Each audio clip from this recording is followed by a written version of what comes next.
Hey, what's up? It's Mark Terribellini, and in this video I want to show you what it's like to flip the room after an Airbnb guest has left. So here I have, it's kind of a separate part of the house. It's kind of the laundry room. This is the kitchen over here and living room.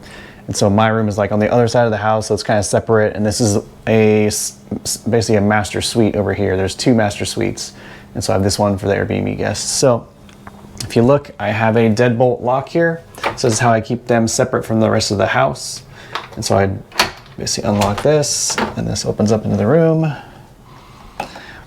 And this is pretty much what you can expect. My checkout instructions are leave the bed kind of like in decent shape. Don't leave it a complete mess. So these guests were actually really pretty good. They follow directions. So yeah, this is the room.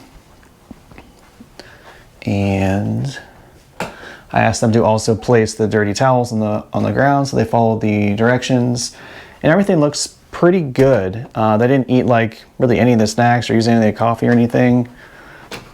Everything looks pretty good. I always go through and make sure like they didn't leave anything behind. Some people will leave things behind in the drawers and stuff, so I go through there.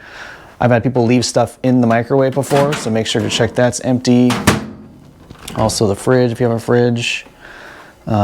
See if they use the water in there. But pretty simple. These guests were actually really good. And so people will kind of be afraid to do this because they're not sure what to expect as far as, you know, is the place going to be trash? Is it going to be, I don't know, just like, is there things going to be broken and things like that? And really, I've had a couple guests that weren't great, but majority, almost all of them have been like pretty much like this. Like some are a little bit worse than others, but usually I just have to go through and I'll basically rip all the sheets off and do all the bedding, wash all that. I'll go through and with like some Clorox wipes and wipe off all the surfaces, wipe off the remote control, wipe off all the surfaces in here, and obviously clean all the bathroom, Clorox wipe everything, toilets, bathtub, spray, maybe give it a quick brush, just disinfect everything basically. And that's basically all there is to it. So I can basically get this room ready to go in about an hour.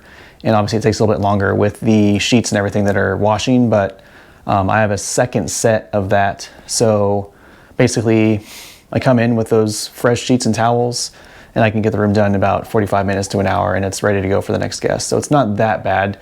And I'm making like, you know, 70 to 75 bucks, 100 bucks sometimes a night. And so that's pretty good hourly wage for just offering a room. So, and if they stay multiple days, that just makes it even more worth it. So anyways, if you like this content, be sure to hit the like and subscribe button, and I will see you in the next video.